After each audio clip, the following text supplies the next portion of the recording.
आदाब नाज़रीन, उर्दू खबरों में आप सभी का खैर मक़दम है। नज़र डालते इस वक्त की अहम सुर्खियों पर।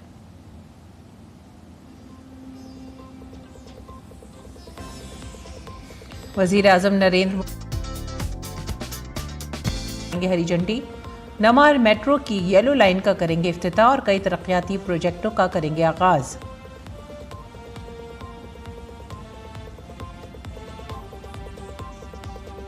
तीन रियासतों में मुबैना वोट चोरी के इल्जामात पर इलेक्शन कमीशन सख्त, फिर कहा राहुल गांधी हलफनामे पर दस्तखत करें या मुल्क से मांगे माफी।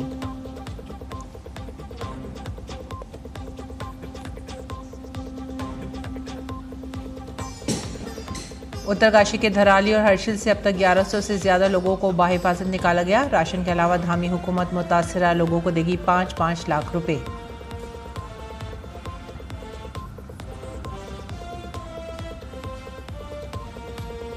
भारत ने 15 अगस्त को ट्रंप पुतिन मज़ाकरात का किया खैर मकदम। बातचीत से कबल जेडी वेंस और डेविड लमी ने यूक्रेन और यूरोपीय इत्तेहादियों के साथ अमन इक़दामात पर किया तबादला ख्याल।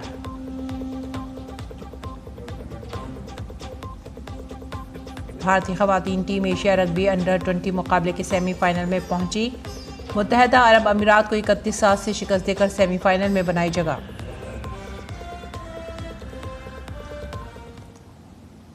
खबरें अब तफसील से। वज़ीर आज़म नरेंद्र मोदी आज कर्नाटक का दौरा करेंगे, जहां वो बेंगलुरु में कई तरक्याती स्कीमों का इफ्तिताह भी करेंगे। इनमें खास हैं 3 नई वंदे भारत एक्सप्रेस ट्रेनें और नई नमा येलो लाइन मेट्रो। देखें बेंगलुरु से हमारे नमानिगार अभिषेक सिंह की यह खास रिपोर्ट। मुल्क के रेल के सफर में एक और तारीखी कदम। 3 नई वंदे भारत एक्सप्रेस ट्रेनें 10 अगस्त 2025 को मौसूल होने वाली हैं। यानी वजीर आजम नरेंद्र मोदी बेंगलुरु के KSR रेलवे स्टेशन से वंदे भारत ट्रेनों को हरी झंडी दिखाएंगे। पहली वंदे भारत ट्रेन बेलगाम और क्रांतिवीर संगोली रायना बेंगलुरु के दरमियान चलेगी, जो बेंगलुरु, तुमकुरू, हासन, चिकमंगलुरु, चित्रदुर्ग, दावनगिरी, हावेरी, धारवाड़, उत्तर कन्नड़ और बेलगावी जैसे जिलों का तेज रफ्तार से सफर जोड़ेगी।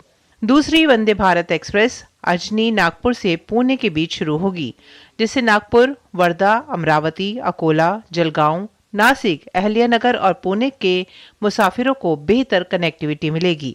तीसरी वंदे भारत ट्रेन अमृतसर से श्री माता वैष्णव देवी कटरा के बीच चलेगी, जो अमृतसर, जालंधर, पठानकोट, जम्मू और रियासी के यात्रियों को तेज और आरामदायक सफर का एहसास दिलाएगी। वंदे भारत है, ये हमारा फ्यूचर एक बहुत बड़ा प्रोडक्ट रहेगा इंटरसिटी ट्रैवल के लिए, जो आम आदमी की को दृष्टि में रखते हुए जो अमृत भारत ट्रेन्स है उसकी भी लॉन्च हो रही है। हम लोग वंदे भारत स्लीपर भी लॉन्च करने जा रहे हैं। ये धीमे धीमे एक बहुत इंपॉर्टेंट फ्यूचर के प्रोडक्ट हो जाएंगे और 2030 तक लगभग जो वंदे भारत के प्रोडक्शन है वो उसमें काफ़ी इजाफा होगा। मुल्क को 3 और नई वंदे भारत एक्सप्रेस देने के बाद वजीर आजम बेंगलुरु के लोगों को एक और बड़ा तोहफा देंगे, यानी नमा मेट्रो की ब्लू लाइन। इसे 19.15 किलोमीटर तवील मेट्रो कॉरिडोर पर हर 25 मिनट में 3 ड्राइवर लेस ट्रेनें चलाई जाएंगी। ये कॉरिडोर RV रोड को जुनूबी बेंगलुरु में इलेक्ट्रॉनिक सिटी के जरिए बोमसंद्रा से जोड़ेगा और इसमें 16 स्टेशन होंगे। इस नई येलो लाइन के खुलने से जुनूबी बेंगलुरु के सनती इलाकों को बेहतर राब्ता भी फराहम होगा और लोगों को आसान और परेशानी से पाक सर्विस भी मिल सकेगी। आलमी मेयार के आरामदेह सफर से लुत्फानंदोज होंगे और सबसे अहम बात यह है कि लोगों को ट्रैफिक से राहत मिलेगी। प्रधानमंत्री नरेंद्र मोदी रविवार को बेंगलुरु में पर्पल लाइन और ग्रीन लाइन के बाद अब इस तीसरे येलो लाइन मेट्रो की भी शुरुआत करेंगे, जो यहाँ के लोगों को ट्रैफिक से निजात दिलाएगा और रागीगुडा से लेकर इन्फोसिस तक का विश्व स्तरीय यात्रा का अनुभव भी कराएगा। वजीर आजम नरेंद्र मोदी के जरिए शुरू की जाने वाली रेल और मेट्रो बेंगलुरु में तरक्की को मजीद तक़वियत देगी। कर्नाटक में चलने वाली ये 11वीं वंदे भारत एक्सप्रेस ट्रेन होगी। अगर हम आदाद शुमार पर नजर डालें तो वंदे भारत ट्रेनें मुल्क भर में 24 रियासतों और मरकज के जेर इंतजाम इलाकों में 144 खिदमात चलाती हैं। रियासतें जो अब 150 तक पहुंच जाएंगी। हुकूमत का मकसद अगले 3 सालों में मजीद 200 वंदे भारत ट्रेनें शुरू करने का है। ये कहना यकीनन गलत नहीं होगा कि बेंगलुरु और बेलगाम के दरमियान नई येलो मेट्रो लाइन न सिर्फ सफर के वक्त को कम करेगी बल्कि मुसाफिरों को तेज, महफूज और आरामदेह सफर का तजर्बा भी फराहम करेगी। अभिषेक सिंह की रिपोर्ट, डीडी न्यूज, बेंगलुरु। वजीर रेलवे अश्विनी वैष्णव ने कल बेंगलुरु में वंदे भारत एक्सप्रेस का मुआयना किया, जिसे आज वजीर आजम मोदी बेंगलुरु के KSR रेलवे स्टेशन से हरी झंडी दिखाएंगे। मरकजी वजीर अश्विनी वैष्णव ने कहा कि ये बड़ी खुशी की बात है कि वजीर आजम बेलगाम और बेंगलुरु के दरमियान वंदे भारत के दरीना मुतालबे को हरी झंडी दिखाएंगे। उन्होंने कहा कि वंदे भारत शुमाली कर्नाटक और IT की राजधानी बेंगलुरु को बहुत अच्छा राब्ता फराहम करेगी। वजीर आजम नरेंद्र मोदी 10 अगस्त को बेंगलुरु मेट्रो की येलो लाइन का भी इफ्तिताह करेंगे। ये मेट्रो लाइन जनूबी बेंगलुरु को मेट्रो सर्विस से जोड़ेगी। इस 19 किलोमीटर लंबी लाइन में कुल 16 स्टेशन होंगे और ये बेंगलुरु के इलेक्ट्रॉनिक सिटी से गुजरेगी। ये प्रोजेक्ट तकरीबन 7,000 करोड़ रुपए की लागत से तैयार किया गया है। डीडी न्यूज के नुमाइंदे अभिषेक सिंह ने इस मेट्रो प्रोजेक्ट के बारे में बेंगलुरु मेट्रो के डायरेक्टर सुमित भटनागर से खुसूसी बातचीत की। प्रधानमंत्री नरेंद्र मोदी रविवार को बेंगलुरु में येलो लाइन मेट्रो सेवा की शुरुआत करेंगे। क्या है इस मेट्रो लाइन की खासियत, इस पर बातचीत के लिए हमारे साथ मौजूद है सुमित भटनागर जी, जो इस पूरे प्रोजेक्ट के डायरेक्टर हैं। हम उनसे बात करते हैं। सर, इस प्रोजेक्ट की क्या स्पेशलिटी है, कितना लंबा है, क्या कॉस्टिंग है, क्या इसकी खासियत? देखिए, ये करीब 19 किलोमीटर लंबा सेक्शन है। इसके अंदर 16 स्टेशंस हैं और ये मेट्रो लाइन जो है येलो मेट्रो लाइन कहलाएगी। और ये इलेक्ट्रॉनिक्स सेक्टर जो है, इलेक्ट्रॉनिक सिटी जिसको हम कहते हैं, इसमें बड़ी बड़ी कंपनियां यहाँ इलेक्ट्रॉनिक सेक्टर की हैं, सॉफ्टवेयर की हैं, उस एरिया से ये लाइन पास होती है। और इसका लगभग खर्चा करीब 7,000 करोड़ का अधिक का इस पर खर्च हुआ है, लागत है। ये भी एक तरह का नया प्रयोग है और ये यातायात में सुविधा देने में बहुत मदद करेगा।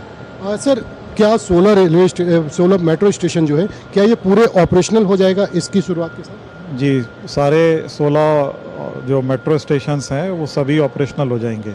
दक्षिणी बेंगलोर को ये कनेक्ट कर रहा है।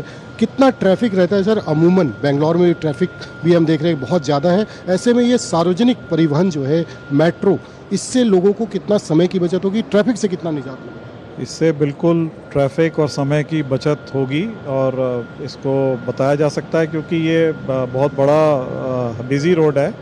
होसूर रोड पूरा हाईवे है, उस पर बहुत ज़्यादा ट्रैफिक रहता है और बहुत सारी इंडस्ट्री उधर होने के कारण बहुत लोग उधर जाते हैं, तो उन सबको इससे लाभ मिलने की पूरी उम्मीद है। धन्यवाद सर दूरदर्शन से बातचीत के लिए। निश्चित तौर पर बेंगलुरु में मेट्रो की शुरुआत से यहाँ के लोगों को ट्रैफिक से भी निजात मिलेगी और साथ साथ यहाँ पे जो विकास है उसे भी गति मिलेगी। कैमरामैन जगमोहन के साथ अभिषेक सिंह, डीडी न्यूज़, बेंगलुरु। कांग्रेस के रुकने पार्लियामेंट और लोकसभा में अपोजिशन लीडर राहुल गांधी के वोट चोरी के इल्जामात पर इलेक्शन कमीशन सख्त हो गया है। जराये के मुताबिक कमीशन ने हफ्ते को इस बात का इरादा किया कि अगर राहुल गांधी पर लगाए गए वोट चोरी के इल्जामात सच्चे हैं तो उन्हें इससे मुताल्लिक हलफनामा देना चाहिए और अगर वो ऐसा नहीं करते हैं तो उन्हें मुल्क से माफ़ी मांगनी चाहिए। काबिल ज़िक्र है कि राहुल गांधी ने महाराष्ट्र, हरियाणा और कर्नाटक में वोट चोरी के संगीन इल्जामात लगाए थे। इससे कबल भी इलेक्शन कमीशन ने राहुल गांधी से कहा था कि वो हलफनामा दें या माफ़ी मांगे। और बिहार असेंबली में अपोजिशन लीडर तेजस्वी प्रसाद यादव ने 2 एपिक कार्ड रखने के मामले में इलेक्शन कमीशन की तरफ से भेजे गए नोटिस पर अपना जवाब भेज दिया है। बिहार की सियासत में कायदे हिज़्ब इख्तिलाफ तेजस्वी प्रसाद यादव के पास 2 EPIC कार्ड रखने का मामला उस वक्त मजीद तूल पकड़ गया जब इलेक्शन कमीशन ने उनके जरिए मीडिया को दिखाए गए एपिक कार्ड को जुमे को फर्जी करार दिया। अगली खबर उत्तराखंड से। 5 अगस्त को उत्तराखंड के उत्तरकाशी जिले में आने वाली कुदरती आफत से बुरी तरह मुतासिर होने वाले धराली और हर्षिल से अब तक 1126 लोगों को महफूज मकामात पर मुंतकिल किया गया है। कल राहत और बचाव की कार्रवाइयां जंगी सतह पर चलाई गईं और कुल 480 लोगों को हर्षिल, मातल और नेलिंग से लाया गया। काबिल ज़िक्र है कि इन 4 दिनों में मुख्तलिफ हेलीकॉप्टरों के जरिए 257 परवाजें की गईं। महकमा खुराक और शहरी सप्लाई के एडिशनल कमिश्नर PS पंकेटी को हिदायत दी गई कि वो रोजाना 2000 लीटर डीजल भेजें ताकि हर्षिल और धराली में डीजल की कमी ना हो। साथ ही हर्षिल और धराली को 20 से 25 LPG सिलेंडर भेजने को कहा गया। उत्तराखंड के वजीर आला पुष्कर सिंह धामी ने धराली आफत में हलाक होने वालों के लिए फौरी इमदाद का ऐलान भी किया है। वजीर आला धामी ने इस हादसे में अपने कुंबे के अफराद को खोने वालों के लिए फीकस 5 लाख रुपए की मदद का ऐलान किया है। और भारत ने ट्रंप और पुतिन के दरमियान 15 अगस्त को अलास्का में होने वाली आइंदा चोटी कॉन्फ्रेंस का खैर मकदम किया है। वजारत खारजा ने कहा है कि भारत 15 अगस्त 2025 को अलास्का में होने वाली सरबराह कॉन्फ्रेंस के लिए अमेरिका और रूसी फेडरेशन के दरमियान तय पाने वाले मुआहदे का खैर मकदम करता है। काबिल जिक्र है कि वजीर आजम नरेंद्र मोदी ने कई मौके पर कहा है कि ये जंग का दौर नहीं है, लिहाजा भारत आइंदा सरबराह इजलास की हिमायत करता है और इन कोशिशों की हिमायत के लिए तैयार है। ट्रंप और पुतिन के दरमियान अलास्का में चोटी कॉन्फ्रेंस होगी। भारत ने अलास्का में होने वाली चोटी कॉन्फ्रेंस का खैर मकदम किया है। आगे बढ़ेंगे अगली खबर की तरफ। पटना जंक्शन इलाके में एक जदीद तरीन मल्टी मॉडल हब और सबवे तामीर किया गया है, जिसका मकसद ट्रैफिक निज़ाम और शहर के बाशिंदों को बेहतर सहूलियात फराहम करना है। ये पहल पटना स्मार्ट सिटी की तरफ से की गई है, जिसका मकसद जंक्शन एरिया में ट्रैफिक जाम की परेशानी को कम करना और मुसाफिरों के लिए आसान ट्रांसपोर्ट सहूलतें मुहैया कराना है। पेश है हमारे नुमाइंदे कुमार आलोक की ये खास रिपोर्ट। पटना शहर में बरसों से ट्रैफिक जाम खासतौर पर जंक्शन एरिया में एक बड़ा मसला रहा है। इस नए मल्टी मॉडल हब और सबवे की तामीर से तवक्को है कि अब शहर के बाशिंदों को अपनी मंजिल तक पहुंचने में कम वक्त लगेगा और ट्रैफिक का दबाव भी कम होगा। ये प्रोजेक्ट न सिर्फ मुसाफिरों को सहूलत फराहम करेगा, बल्कि पटना के ट्रैफिक निजाम की राह को मजीद हमवार करेगा। अच्छा हुआ है, यहाँ पर साफ सुथरा जगह भी है, गाड़ी रुकने का जगह है। पहले तक बाहर में जो है कि दिक्कत होता था, रोड पे गाड़ी रहती थी, ट्रैफिक जाम हो जाता था। अभी सहूलियत है कि ट्रैफिक जाम नहीं होता, अपने जगह पे अपने लगाए आदमी, और जिस रूट का मेरा गाड़ी है उस रूट का आराम से पैसेंजर को बैठाने में सुविधा होता है। बहुत सुविधा हुआ है यहाँ पर, हर जगह जाने का यहाँ पर लिखा हुआ बोर्ड पर, कोई भी बोर्ड पढ़ के कहीं भी जा सकता है। दूर से आदमी आ रहा है तब बैठने का भी सुविधा बना हुआ है। अच्छा है कि हम लोग में डेवलपमेंट आ रहा है, लोग ज्यादा भीड़ भाड़ नहीं हो रहा और स्टूडेंट्स को एक टाइप से प्रॉब्लम नहीं हो रहा कि धक्का मुक्का खा के जाना पड़ रहा है अपने, और टाइमली हम लोग चले भी जा रहे हैं। पटना रेलवे स्टेशन तक पैदल चलने वालों की सहूलत के लिए मॉडल हब में एक सबवे बनाया गया है। सबवे की लंबाई 440 मीटर है, जिसमें ट्रेवलर, एस्केलेटर और लिफ्ट जैसी जदीद सहूलतें दस्तयाब हैं। इससे मुसाफिरों के लिए पटना जंक्शन से मल्टी मॉडल हब तक आराम से पहुंचना मुमकिन हो रहा है। सबवे की वजह से फुटपाथ और सड़क पर भीड़ कम हो रही है, जिसकी वजह से ट्रैफिक जाम में कमी देखने को मिल रही है। फायदा हो रहा है, भीड़ भाड़ से बहुत राहत मिलता है आदमी को, आने में आराम से आदमी जा सकता है, कोई दिक्कत इसमें नहीं होता है। और जो भी परेशानी हो रहा था बहुत शॉर्ट हो रहा है इसमें। भीड़ भाड़ बहुत ज्यादा यहाँ रहता है, तो उसके हिसाब से जो आदमी को भी सुविधा हो गया, अच्छा जल्दी पहुंच रहा है। ऐसे रोड से जाने में तो बहुत टाइम लगता था, ट्रैफिक रहता था, तो ऐसे बहुत जल्दी पहुंच रहा है। अभी बारिश का मौसम है, अभी हम ऐसे डायरेक्ट निकल जाएंगे जंक्शन बिना भीगे हुए, ये तो एक चीज है। और इसके बाद एक है कि डेवलपमेंट जो हुआ, जो पूरे पटना के लिए फायदेमंद है। पटना जंक्शन से चलने वाली बसों को इस हब पर पार्क किया गया है। यहाँ पर ऑटो को भी मुनज्जम तरीके से पार्क किया गया है। इससे ट्रैफिक जाम से बचा जा सकेगा। काबिल जिक्र है कि स्मार्ट सिटी लिमिटेड ने ये प्रोजेक्ट तैयार किया है। ग्राउंड फ्लोर पर 32 इलेक्ट्रिक बसों के लिए पार्किंग बनाई गई है। ये एक खास मुसल्लस की शक्ल की जगह पर वाक़ई है। 3 बालाई मंजिलों पर 225 कारों के लिए पार्किंग है। मोटरसाइकिल पार्किंग के लिए भी अलग से मंसूबा बनाया जा रहा है। जल्द ही यहाँ रोटरी पार्किंग सिस्टम के साथ बाइक्स भी पार्क की जा सकेंगी।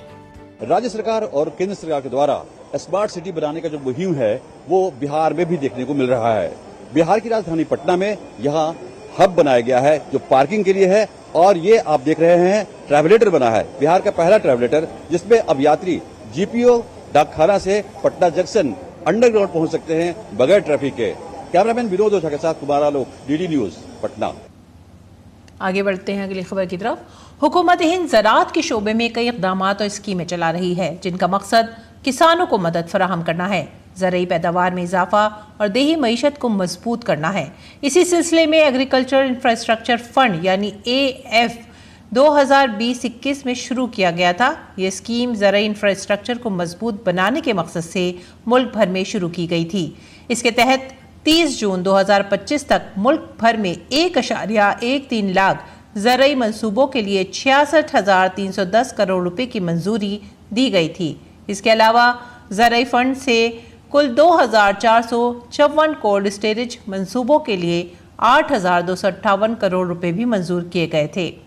एग्रीकल्चर फंड के तहत 9% की ज्यादा से ज्यादा सूदी शरह के साथ कर्ज देने वाले इदारों के जरिए 1 लाख करोड़ रुपए का कर्ज भी दिया गया है।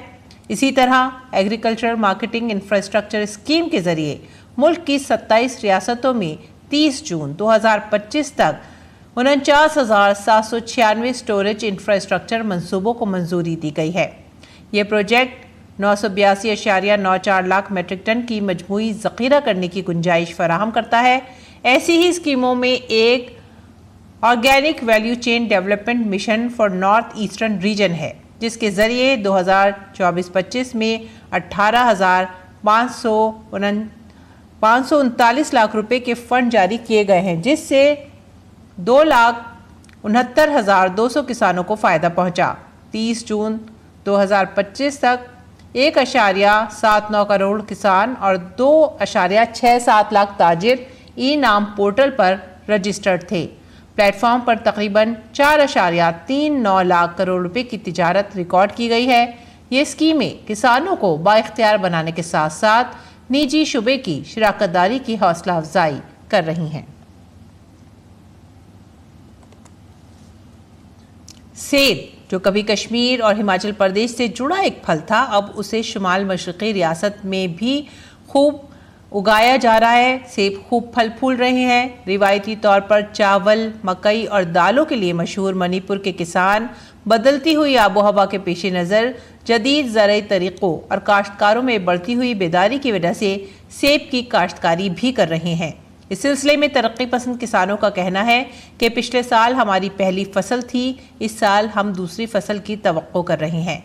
किसानों का कहना है कि हमने सेब के 300 से 400 पौधे लगाए हैं और ये सब ऑर्गेनिक हैं। जंगली सेब यहाँ अच्छी तरह उगते हैं और ये बहुत मीठे होते हैं।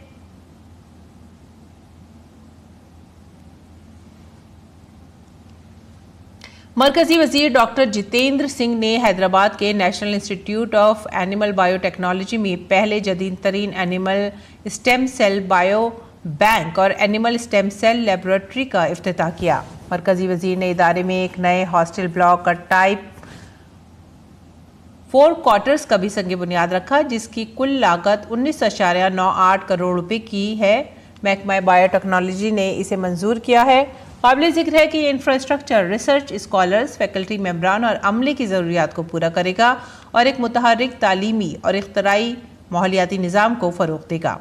मरकजी वजीर ने जानवरों की सेहत के इंतज़ाम में इनकलाब लाने और वन हेल्थ के नुक़्ते नज़र को सपोर्ट करने के लिए 5 इख्तराई वेटरनरी तशख़ीसी आलात का भी आगाज़ किया है। 1.85 करोड़ रुपए की लागत से तामीर करदा एक जदीद तरीन सहूलत एनिमल बायो बैंक मवेशियों के लिए तिब्बी और सेलुलर इलाज पर तवज्जो मरकूज करेगा। दीमा हाउस के लोगों ने आसाम और त्रिपुरा के लोगों के लिए खुसूसी तरक्याती पैकेज के तहत NC हिल्स खुद मुख्तार कौंसिल को 500 करोड़ रुपए की इमदाद फराहम करने के मरकजी हुकूमत के फैसले का खैर मकदम किया है। ये फैसला मरकजी काबीना की हालिया मीटिंग में किया गया।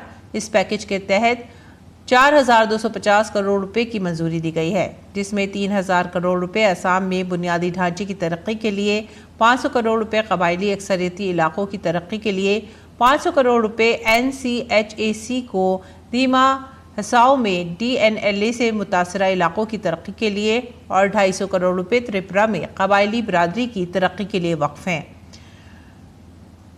जदेखे न्यूसोसोम के जनरल सेक्रेटरी अरूब गोरलोसा ने मरकज़ के इस इक़दाम की तारीफ़ की है और कहा है कि खुसूसी ग्रांट ज़िले के मुख्तलिफ इलाकों में बड़े पैमाने पर तरक्की के लिए मददगार साबित होगा। नाज़रीन, पेश है दिल्ली से शाये होने वाले उर्दू अखबारात का मुख्तसर जायज़ा।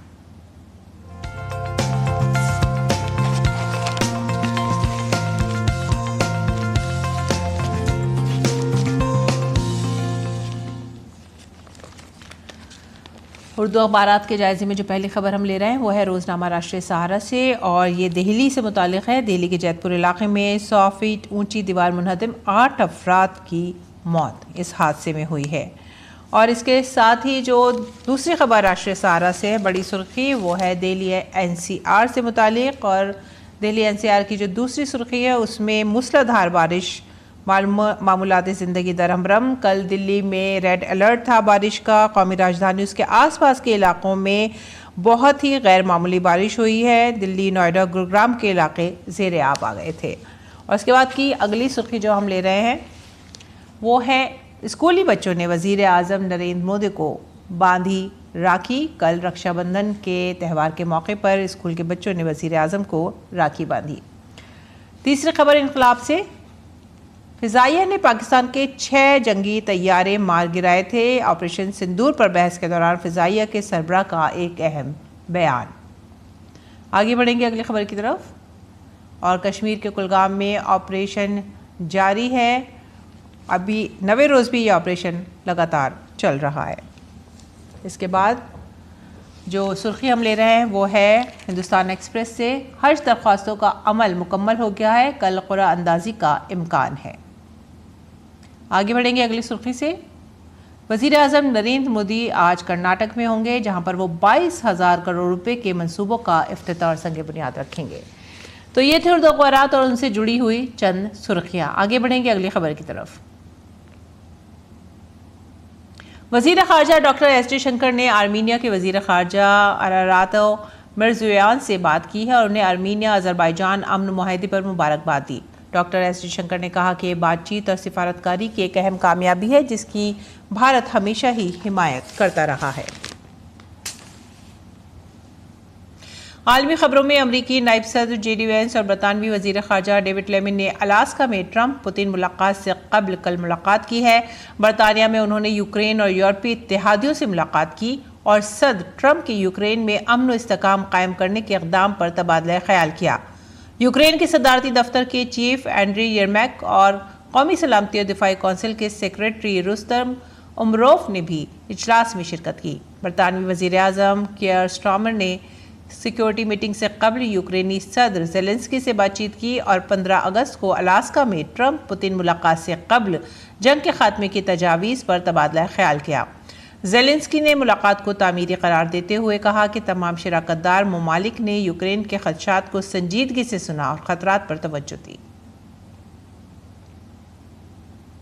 नासा के क्रू 10 मिशन के 4 खलाबाज 5 माह के कामयाब खलाई क़याम के बाद हफ्ते को ज़मीन पर वापस आ गए हैं। स्पेस एक्स के ड्रैगन कैप्सूल के जरिए 17.5 घंटे का सफ़र मुकम्मल करने के बाद खलाई टीम कैलिफोर्निया के साहिल के करीब समुद्र में उतरी। इस टीम ने अमरीकी खलाबाज निकोल आयरस और mission commander Anne McClain, Japan के ताकुया ओनेशी और रूसी खलाबाज कैरल पेस्कॉफ शामिल थे। ये टीम 14 मार्च 2025 को ISS के लिए रवाना हुई। इस टीम ने क्रू 9 टीम की जगह ली और वहां 146 दिनों के दौरान 200 से ज़्यादा साइंसी तजर्बात मुकम्मल किए। नासा ने कहा कि ये खलाबाज अपने साथ अहम और वक्त के लिहाज से हसास तहकीक लेकर वापस आए हैं जो माइक्रो ग्रेविटी माहौल में मुकम्मल की गई थी। अगली खबर बांग्लादेश से। बांग्लादेश के chief election commissioner AMM Nasiruddin ने कहा है कि 13वें कौमी पार्लिमान के इंतखाबात अगले साल फरवरी के पहले 15 वाड़े में होंगे। इलेक्शन का शेड्यूल दिसंबर के अवाइल में जारी किया जाएगा। रंगपुर में ओहदेदारों के साथ एक मीटिंग के बाद CEC ने कहा कि कमीशन आज़ादाना, मुनसिफाना और काबिल कबूल इंतखाबात को यकीनी बनाने के लिए इंतज़ामिया, अमन और कानून के इदारों के साथ तालमेल कायम कर रहा है। उन्होंने इतराफ़ किया कि वोटर्स का एतमाद बहाल करना और साथ ही साथ लोगों को पोलिंग स्टेशनों तक लाना एक बड़ा चैलेंज है। वोटर लिस्ट का मुसव्वदा 10 अगस्त और हतमी फहरिस्त 31 अगस्त को जारी की जाएगी। खेल की खबरों में, भारत की खवातीन टीम ने Asia rugby Emirates rugby 7 under twenty championship में शानदार कारकर्दगी का मुजाहरा करते हुए सेमीफाइनल में अपनी जगह बना ली है। खवातीन की टीम गुज़िश्ता रोज़ के आखिरी मैच में UAE को 7-31 से शिकस्त देकर सेमीफाइनल में दाखिल हो गई है। कप्तान भूमिका ने 2, नायब कप्तान तनुश्री भोसाल ने एक कोशिश की, जबकि मुस्कान और अंशु ने भी स्कोर किया। इस फतह के साथ ही टीम ने सेमीफाइनल के लिए अपना टिकट कंफर्म कर लिया। इससे कबल भारतीय खवातीन टीम ने कजाकिस्तान के खिलाफ 10-17 से सख्त मुकाबला जीत कर शानदार आगाज किया। खवातीन टीम का सेमीफाइनल में मुकाबला चीन से होगा। दूसरी तरफ भारतीय मर्दों की टीम ने यूएई को 17-24 से शिकस्त देकर तारीखी फतह दर्ज की है। और अब पेश है मौसम का हाल।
इसी के साथ ही आप हमारी पूरी टीम को दीजिए इजाज़त।